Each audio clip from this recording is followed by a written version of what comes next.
comes from a town called Hickory in North Carolina. The story is about a guy named Doug Tagoo and his fun little dog, Crazy Daisy, as he likes to call her, little black Labrador, and him went for a walk in the woods near Hickory. And Doug kind of heard some knocks start going. His dog was starting to get a little uneasy, a little anxious, staying on the pathway as opposed to deviating off into the woods like she usually does. He thought that the knocking was initially just a woodpecker, as they're, pretty prolific in the area.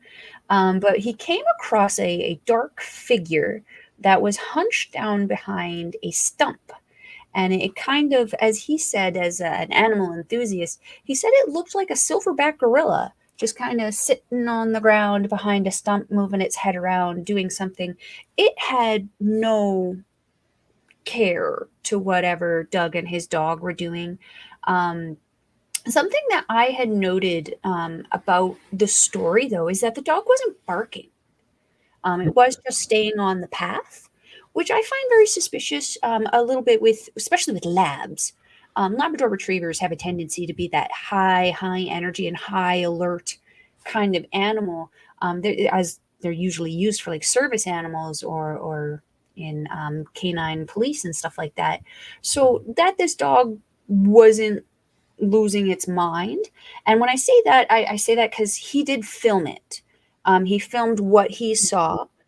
He saw it moving kind of around there. And Right. you can hear on the audio, he's talking to the dog, but the dog is not making any noise.